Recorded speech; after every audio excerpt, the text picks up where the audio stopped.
Thanks so much for coming back, the ones that did. If you please start clapping up, walk on stage. Thank you.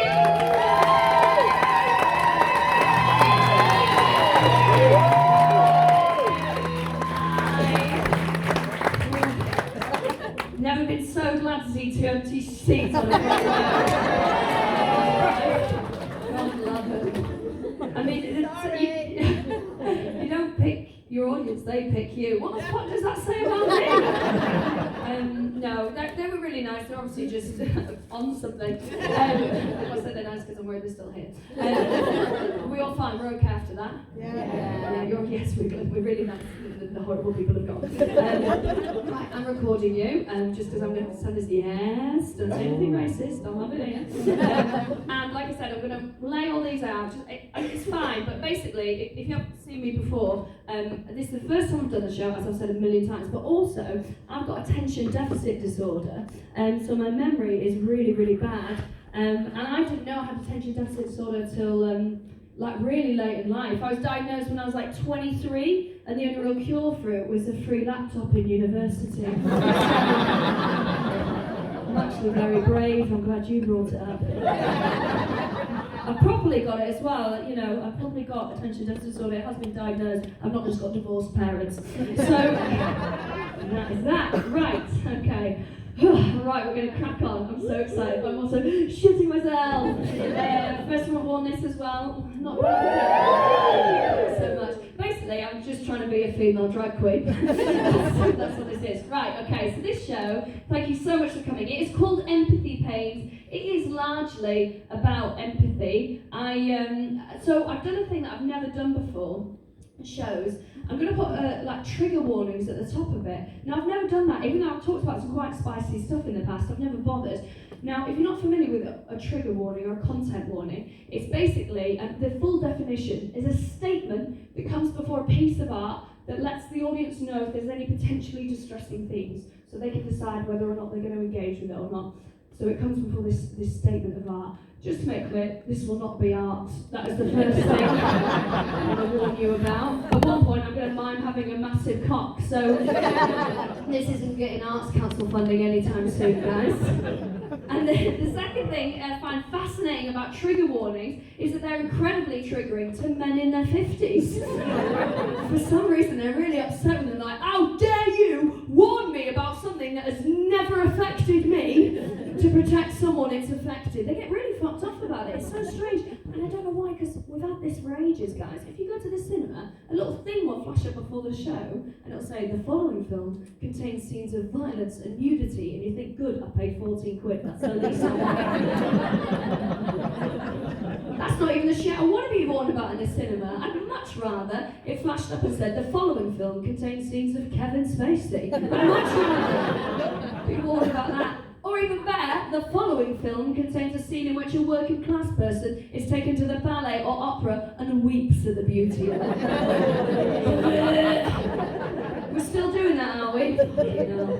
There's always a bit in that where they're sort of looking at the poor person, this rich person, and you can hear them thinking, we do have nice things. Enjoy it, savage, you shan't be coming again. So I've got a proper trigger warning, okay? So, excuse me. The following show will contain, I'll be talking about, amongst other things, I did tell you this earlier, suicide is one of the things I will be talking about. I'll be talking about abuse against women and violence against women. I'll be talking about bra shopping, in many ways the same thing. I'll be talking about weddings. I'm so sorry, now that's incredibly triggering to anyone in their 30s. Not because you're not married yet, because you've been to a lot of shit weddings and lost whole weekends to them. I'm with you. I'll be talking about male violence, and I'll be talking about paedophiles. Okay, that's the show. Breathe in, breathe out, we're going to be absolutely okay. Do you trust me on this, guys? Yeah. There's more of you in here than that statistically, so I don't trust you because I think I can see your camel toe, so... I know you're going to put a trigger warning before you do a show as well, and I wanted to put it in all the information that went out to the venues, but I thought if I say, listen, I'm doing a show about abuse, and about suicide and paedophiles. It's not the crowd you want, really, is it? Miranda's lot turning up now.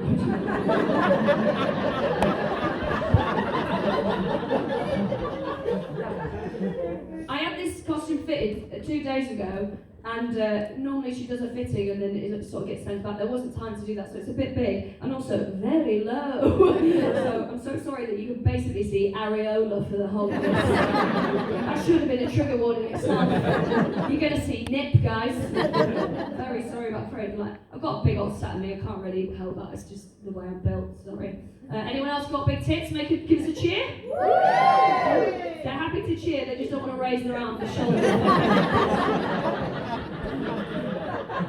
Also, don't be shy, lads, I can see you. It's not your fault, is it, babes? It's because we're on the pill. It's a weird thing if you've got big boobs, right? People treat it like it's an achievement. They're like, well done. And you're like, what for? It's a sack of fat, not a 2-1. What are we getting excited about? Such a weird thing, just there all the time, heavy on tits, you can't do anything with them. And it's, like, if you've been, you get shit for it as well, right? Because what happens when you've got big boobs is sometimes your body consents to having quite a sexualised conversation you haven't agreed to, right? So my friend was like, well, you know, you've got to stop wearing low-cut tops for that. And I was like, this isn't a low-cut top. This is just the shape of a top when you put tits as heavy as mine in it. That's what happens. It's like how my cousin Darren is like, why is it every pub I go in is rough? Because you're fucking in it, Darren, that's why. I'm glad you came to the show. It's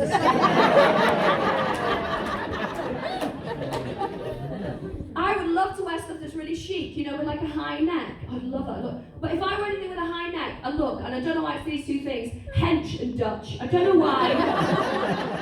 I'm not saying they're bad things, but on me I look like a prison chef, right? Everything is harder when you've got boobs as big as this. So I recently had them properly measured. I'm a 34H. That's a postcode, not a bra size. And it is a nightmare shopping for bras if you've got big boobs, because you can't just go into any old shop. You basically need something that was forged by a blacksmith under a full moon. You've got to go specialist, and by specialist, I do mean Marks and Spencer's. They know how to deal with a heavy tit over there. That's what Marksies do, isn't it? Heavy tits, Percy pigs. That's their job. You don't need it for anything else. And it's different. Like when I've been, it's a weird thing. Like when I've been bra shopping without my girls, my girls got a lovely pert little tits. I've noticed the difference, right? So it's a weird thing they do with bras where they give them names. You might not know this, right? And so every bra has a girl's name. So when I've been bra shopping, my girls have got lovely little boobs. Their bras are called things like Tina or Maria. They name them after girls that used to bully you at school. That's what they do. You know those girls with the Jane Norman bag? Those bitches. It's all right though. We've played the long game. We've seen them on Facebook. We've won. Yeah, enjoy your lash extension business, babes.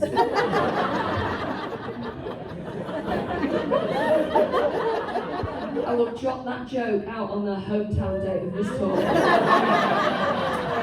So I'll get fucking battered.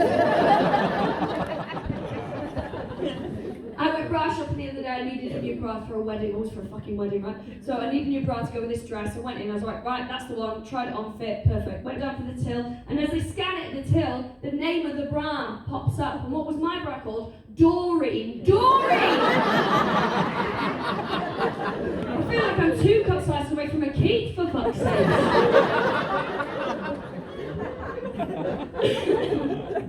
It's also like they're just there all the time, just on you all the time, and it's quite heavy, and like stuff also like falls down on you in the course of the day. Like, I'm a messy eater.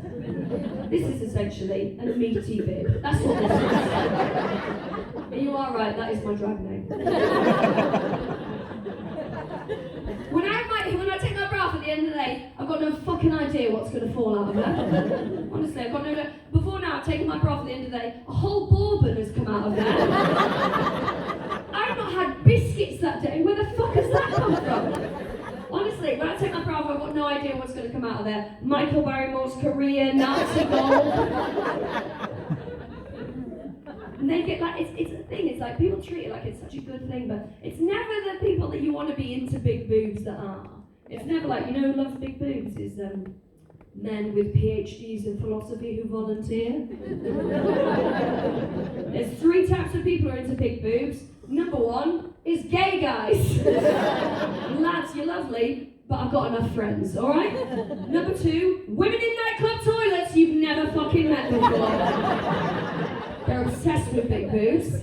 And a girl's sort of on a night out, right, absolutely staring me out like that. She comes walking towards me. It got to the point she's practically motorboating me out to like push her out. I was like, "You're right, mate. You're sort of staring at me." And she went, "I'm sorry. I know I am. It's just they're like a magic eye."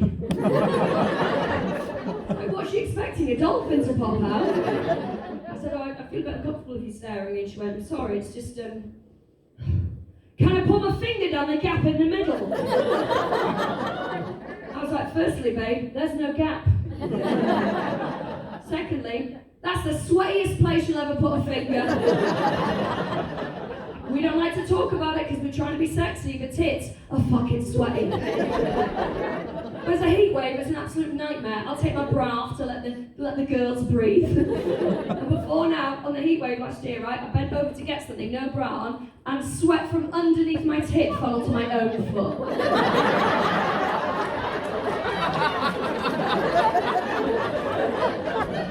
Titty tears, that's what I call it. They're very empathetic, they stand out on the walls. I said, "Oh, I don't really want you putting your finger down my tits if it's alright." And she went, "Please." And she said it in such a way, I was like, she's not got long left, this is on a bucket list. So I was like, okay. And immediately regretted it, because that wasn't even the weirdest thing to happen, right? So what do you think? Someone said, "Alright, just quickly put your finger in and out," right? You think this, wouldn't you? Like that, in and out. No, for a start, she chose this finger, and I've thought about it, it's the weirdest finger you can have. The weirdest finger, innit? And she didn't do in and out, she twisted it down. It's like she's trying to get a ring loose. What the fuck is happening here? The third group of people who's into big boobs is lads. But it's a certain type of lad. It's this lad. Oi, oi! You know, that kind of, oi, oi, get out for the lads, oi! You know that kind of guy. The kind of man who wears his wit on his t-shirt. That kind of man. The kind of man who's permanently sunburned and you don't know why because you know he's not got a passport. That kind of man. You know this guy. He does this to songs. And you already know his favourite song. It's Sandstorm by Darude, you know that. Now, on the odd occasion when I've taken one of these gentlemen home, sometimes that is all that's left. The sex has never been any good, because the best sex is when you're like pulling together in the same direction. I can be metaphorically, I'm not fucking a shy horse. When you've got the same goal with them, it's not like that at all, it's weird. They sort of like show off. They sort of fuck you like their mates are watching. It's very, they treat you like a BMX they're trying to do tricks on. Spin about the angles, get off me.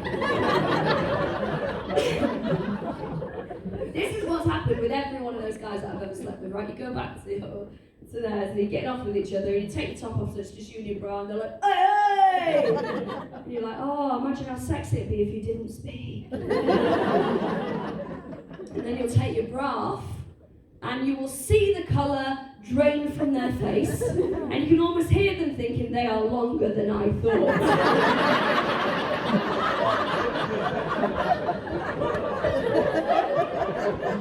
Lads have never seen real tits. Got no idea what to do. They're panicking. But because of toxic masculinity, they can't back down, right? They're sort of psyching themselves up for it. Like it's a penalty shootout. Like, come on, do it for Southgate, come on. Just wandering around eyeing you up like your flat pack furniture, don't know where to start.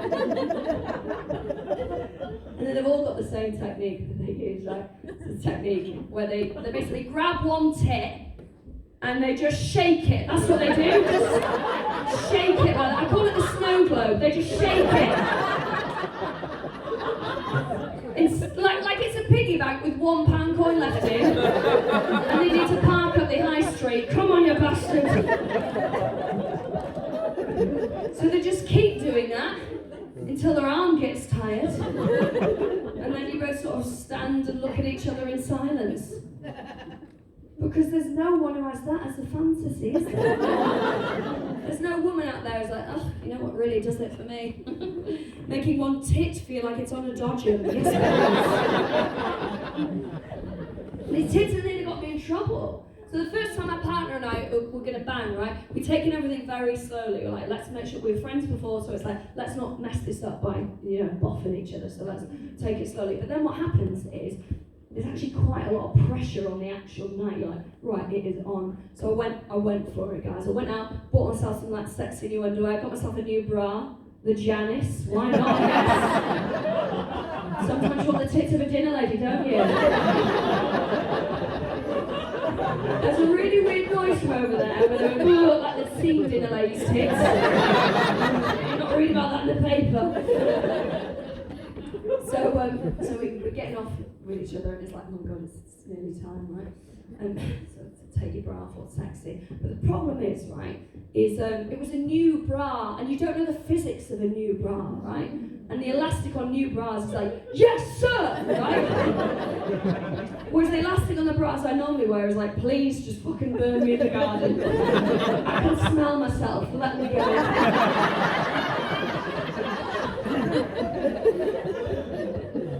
So I took this new bra off because the elastic was like really robust. It came sort of flying off like a carry-on film. And as it came flying off, it released what I can only describe as a projectile. This is absolutely true. A whole cashew nut came flying out. And it landed perfectly on his pillow. You know, like when you go to a shit B&B, the kind that don't like gay people stay, and they put a chocolate mint on your pillow? It was like a low GI vegan one of those. And I was like, oh my god, I've ruined it, this is the night. I was like really freaking out. I was like, this is the night we're going to bang. I've ruined it. I was like, I've got to get this back, I've got to style it out. So I was like, that's for you, big boy. Slow release energy, you're going to fucking need it. Yeah, he didn't fuck me. No, he did. It's a weird thing, right? You do this job, and one of the things I love so much about this job is it's about your brain and what you have to say about the world. But I've actually recently, this job has made me think loads about my body in a way I didn't want to think about, and it's because you get scrutinised an awful lot. Now I'm really lucky. In the last sort of 18 months, I've got to do stuff on telly and radio. But the side effect of that is, especially as a woman, you get thousands of messages of abuse every year. Every day I'll get something sort of either very sexual sense of me or very abusive sense of me. It's just an occupational hazard, right? But a fun side of it is, they don't always tell you when stuff is going out, and I never know what channel it's on, because I don't watch telly because it's full of shit comedians, right? So, my funnest game to play is I can guess what channel I've been on based on the abuse that I get. It's fucking banging, right? So, yeah, I know I've been on the BBC because, like, the people who go for me are gammons, right? Now, if you don't know what a gammon is, it's a term used to describe a cisgendered male, tends to be middle-aged, middle class, educated, but not quite enough. They tend to be white. I think they're straight. I've never thought about whether they're straight or not. I mean, I don't even know how you would tell a gay gammon. I assume it's the one with the pineapple on. Best joke I've ever written, that. Sometimes I get really excited and just want to shout, pineapple! Because I know it's going up. The gammons, if you're still not familiar with them, they'll be the kind of man, they've got a very red face, they're in the audience of Question Time, and every time they speak, you find yourself shouting, shut the fuck up, you dinosaur! That's a gammon, right? You also know gammon because they've got one joke that they love to tell, which is they ridicule the idea of gender identity by pretending to identify as things they don't identify. It's a great joke that never gets old for them. So they'll be like, this is a literal impression of my partner's dad. I identify as a penguin. Do you, David? Great stuff. I identify as a 5-litre bin. Over and over and over. Just swap the nouns out at the end. And if they wanted to be accurate, they would identify as a middle-aged man whose teenage children won't phone him anymore, but it never comes up, actually. She went there. I can always tell, right, if I've been on Channel 4, because that's where I get very sexual messages. If I've been on Channel 4, I get very incredibly sexual DMs from men who are, right, I don't know why it's these two things. They're either holding an ugly baby or a heavy fish. I don't know why it's those two things. And then if we go on like an online, you know, like a, I guess a cable channel, or like Comedy Central or Dave, right? It's a fucking wild west. That's when shit gets really weird, right? And last time I went on one of those things, I got a message from a guy who said, I just want to draw your picture while you piss on my feet. No! And the likeness he got was incredible. I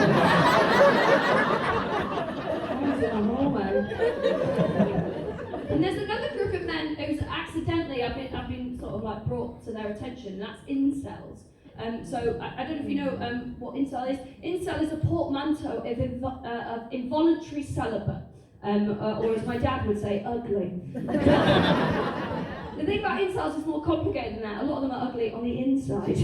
Now, to be an incel, the definition is you need to have been celibate. You've either never had sex or you've been celibate for an extended period, and they say for at least 6 months or more. And immediately there's people in long-term relationships in this room who are like, sign me up to a fucking forum, mate. Because it's been a dry winter. Now, incels, they tend to be straight guys, and yeah, they tend to be straight and they tend to be guys. That's just statistically what it is. I don't make the rules, guys. I just reinforce them. That's white feminism. Another one of my favourite jokes. Plays to varying success.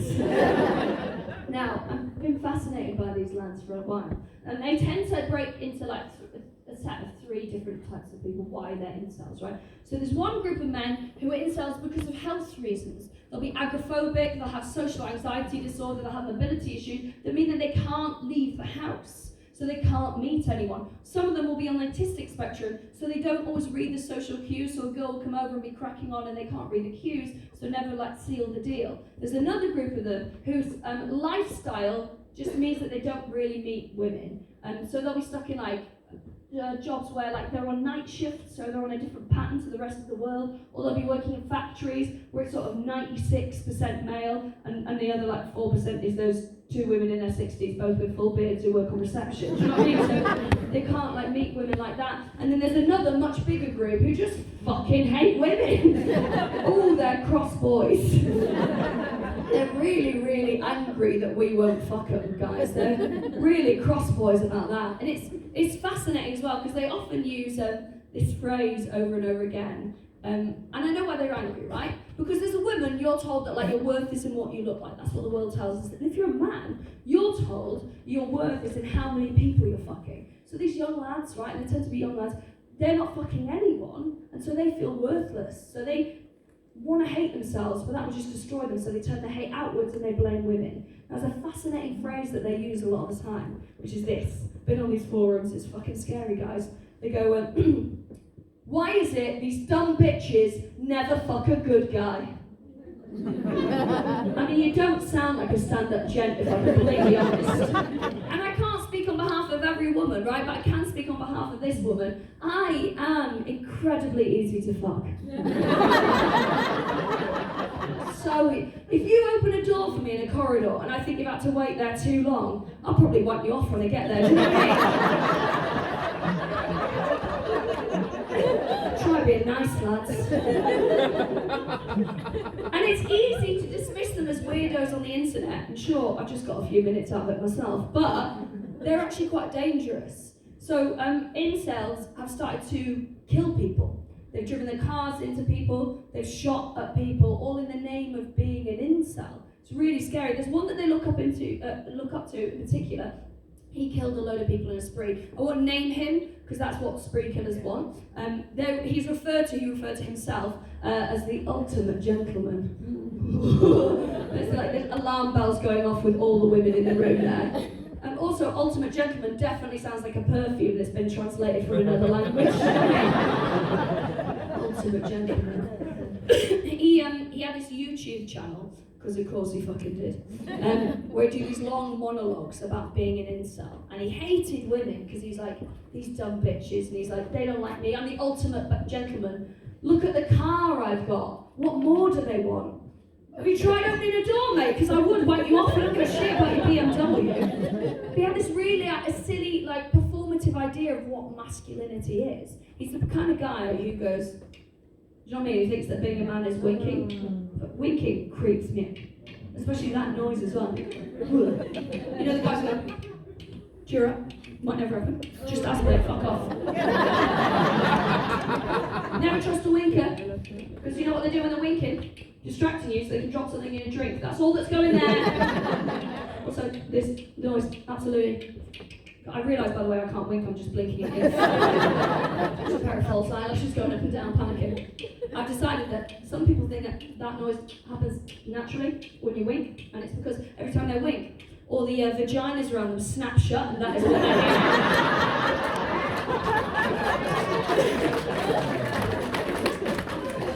But I worry about these lads, right? Because what you've got is a group of disenfranchised, isolated young men, and they're being radicalised. And in other places, we call that terrorism.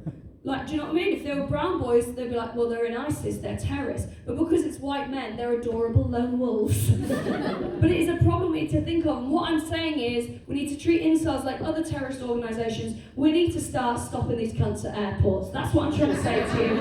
I will not be happy until I'm in an airport, obviously not for the next 4 months, I would guess. Coughing into my elbow still, because it's now a reflex. I'm in an airport queue, right? And a guy walks past with a sniffer dog going up and down the thing, and all of a sudden he pulls a lad out of the queue, and everyone's like, what's happening here? And then we'll go, he's got a fedora on. And the guy goes, sorry, sir, to bother you. I just couldn't help but notice you look like no one would ever fuck you. Can I ask, did you pack the bag yourself? And the guy goes, no, my mum helped me. And he goes, come this way. Now this is the thing, I was like, I wanted to try and empathise with these groups of men. And I thought, even if it's just easier to ignore them. So I thought, I was like, let me just check that I'm saying this in the right place. Yes, yeah, that's fine. Yeah, I'm doing okay. God, I wish I could do this in my head. Yeah. Okay, yes, okay. So I wanted to empathise with them, and I realised, the reason I wasn't being empathetic towards them is because it's hard to empathise with someone that you feel a victim of. So I'm a bit like, I don't give a fuck what's going on with you, mate. You're sending me shit on the internet all the time and making me hate a job that I love. So I wasn't even trying with them. Also, this is coming from someone, I thought I was an empath. I thought I was empathic, but I realised saying you're empathic is like one of those compliments that people only ever give to themselves. You know, when people are like, I'm such a perfectionist, and you're like, Sharon, you're unbearable to work with, it's not the same for me.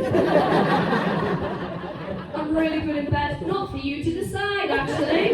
You need at least a survey monkey for that, don't you? And I honestly thought I was empathic until something happened really recently. So one of my dearest friends in comedy, his name's Will, him and his girlfriend have been together a little while now, and he really loves her, and they got their first ever pet together. They got a hamster together, and he was like, yeah, I know, it's so cute. He's like, we're going to get a hamster, and then if we look after the hamster well next year, we're going to have a baby. It was all very, very cute. The hamster died after 9 days. I feel like I should send a cursory email to social services. Do you know what I mean? Just pop that red flag in the post there. But he told me about this and he was really upset. She was like, just 9 days and she had a stroke and we couldn't do anything. We took her to the vets. He was really upset. He never had a pet before, never had a pet with a girl. It was like a big thing. And he's telling me about this little dead hamster and I tried to care. But it's a hamster. When a hamster dies, it achieves its lifetime ambition. That's what hamsters do. They fucking die, mate. I really wanted to care, but it's a hamster. I can't feel sorry for him. I can't feel empathy for him because he's basically taken home the pet equivalent of a ripe avocado. That's what he's done. And they cried when his thumb goes through the side. Also, he's got no business having a hamster. I've got this theory, you've got to be pet appropriate with what the pets that you get, right? I know, I'm a dog person. I'm very loyal, I eat off the floor. I should only have dogs. He is not a hamster person, because he's not a 9-year-old girl that wets the bed. He's got no business getting a hamster. Honestly, you think I'm joking, right? Pet appropriate. If you have got a snake, you better be a drug dealer or a burlesque dancer. Those are the only people who can have snakes. If you've got rats, you're a steampunk. Those are the rules. Is there any pet that I haven't mentioned that anyone's got? No pets in here. I'm glad everyone got my email out though. There must be a pet-free zone in Chorley. Why do you hate animals in Chorley?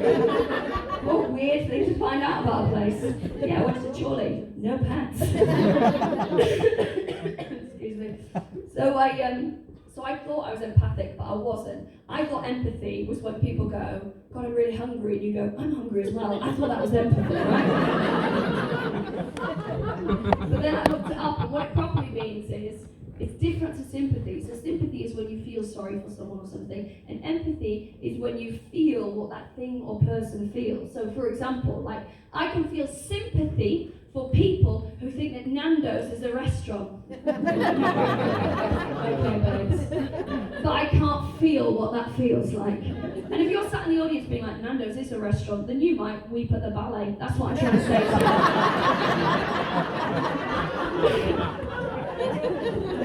you. I heard empathy beautifully described as walking a mile in somebody else's shoes. That's a really clear way to put it. Walking a mile in somebody else's shoes, which means that 10-pin bowling is the most empathic of all the sports. Proper joke there for the dads. Just for the dads, that and the tits, there for the dads. By the way, I know this isn't like cutting edge observational stand-up, but why have we still got communal shoes for a leisure activity in 2020? That's fucking mad, isn't it? You should have something that you clip over the shoe you already have.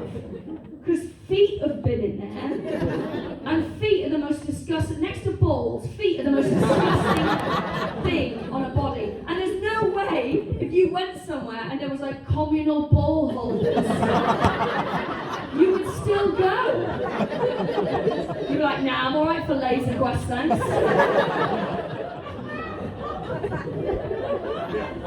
And like, I'm saying this is a size 5. That's the most innocent of all the shoe sizes. No one who's a size 5 has ever done anything wrong. What if you're a size 3? What creepy little trotters have been in there before you? And if you're a size 11, you should know that that is the most common shoe size for a serial killer. It's not, but it sounds fucking right, doesn't it? And you two immediately start talking about who you know that was 11 and go, yeah, that stacks up. So I actually found out from doing this show that you can teach empathy, right? I didn't know that you could teach it. And the reason I found out is they're thinking about introducing it on the curriculum in the UK.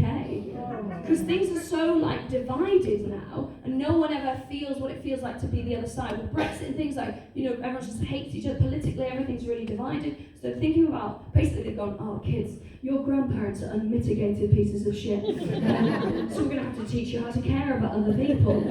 Yeah, no, I'm really sorry about that. Yeah, sorry, Atticus. It's just as long as your granddad is screaming out racial slurs from the audience with questions like, there'll be no more maths. And actually, you know, I found that the most efficient way to teach empathy is to be shown it. But because we're in such an impasse now, no one is showing each other empathy, so it's harder for children to learn it. So I was like, right, I'm going to teach myself empathy, but I'm going to make this hard for myself. So I'm going to pick someone that I've got no empathy with, and if I can teach myself to empathise with them, then I'll be able to empathise with these fucking guys giving me shit all the time, and I'll be able to move on with my life. So I was like, right, I need to find someone I've got absolutely nothing in common with. So I thought, a Tory. And then I was like, bleh. So I started talking to paedophiles on the internet instead. I know, yeah, well, they at least might be pro-NHS anti-fracking. There might be some common ground. Now then, obviously I've used the word paedophile and it's got very tense in here, and I understand that. as soon as I mention it, the air changes, right? You're going to have to trust me on this. I've done my research, not like the Who, like, I'm like, I'm dealing with this all, I promise you I'm on the right side with everything, you're going to have to relax. Because I know when I say paedophile, the air changes in here. It's like the air changes, like I've just gone, should we split the bill? And you're like, no, because I've not had wine and you had a starter, you fat cunt. So just relax. So what I did is, I was like, the reason why I picked paedophiles, obviously no one's a huge fan of the guys, right? And it is mainly guys, sorry. It's because I 10 years of working with children who are often abused.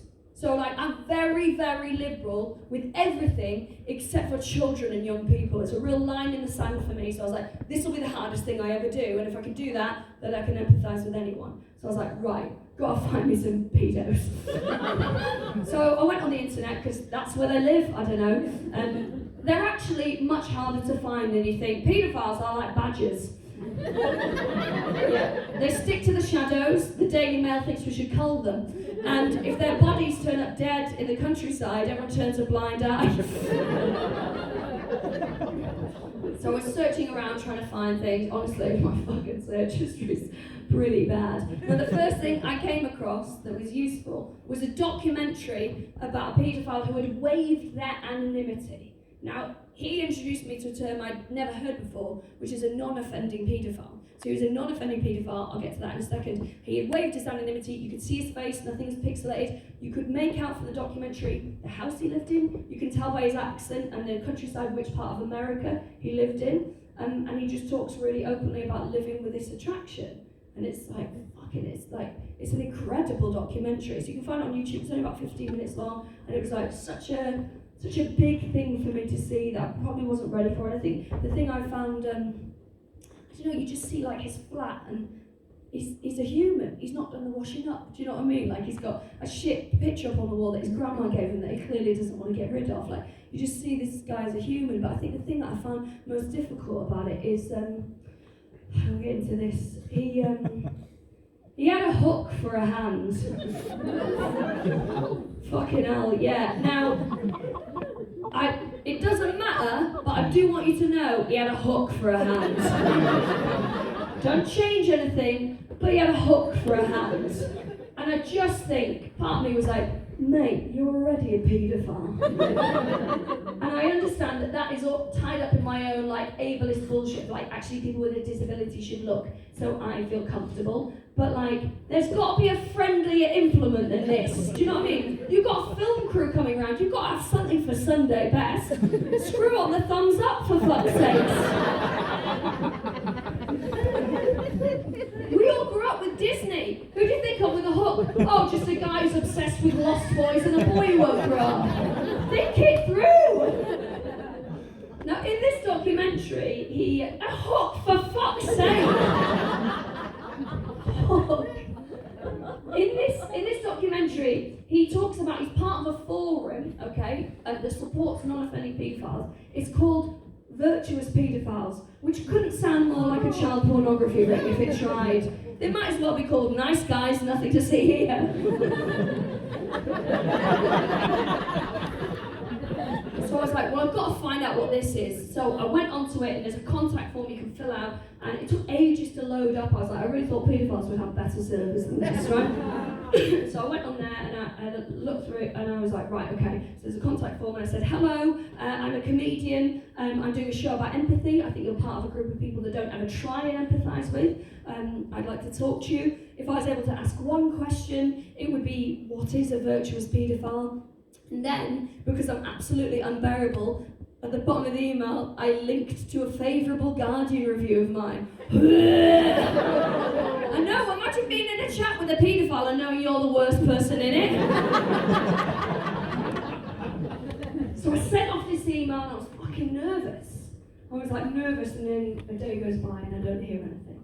2 days goes by, I don't hear anything. 3 days goes by, I'm like, fuck it, and then no one's ever going to get back to me, and I get why they wouldn't. And I was like, have I been ghosted by a nonce? Which isn't a brilliant feeling, and nearly what I call the show. And then 3 days later, I get a reply, and it goes, hello Kiri, this is a bit of an unusual one. Yeah, I help run the forum, I'd be happy to chat to you, or there's other people that would be happy to chat to you as well. I'm quite interested in it actually, because I love comedy. I'm a massive Ricky Gervais fan. I was like, of course you fucking are. The pedo's choice. And it says, to answer your question, a virtuous paedophile is someone who is born with the attraction to minors. And when I say minors, I don't mean people from South Wales. People under the age of 16. Now they have the attraction and they never act on it. So he explained the rules to be part of their forum is you have to have never offended, never want to offend, and you can't watch any images of child abuse, any videos, any pictures or anything like that, which is actually why it takes so long to load up, because they search through your search history. So if you've been looking at images of child abuse, you're not allowed to be a part of it. I was like, fucking hell, it was amazing. So we started having this conversation, and I started to speak to them more and more, and forget where I was in the show. Gonna be okay, yeah, fine. Just the word pedo over and over again on the page. There's a different one I'll tell you about at the end, which is really funny, and I hope I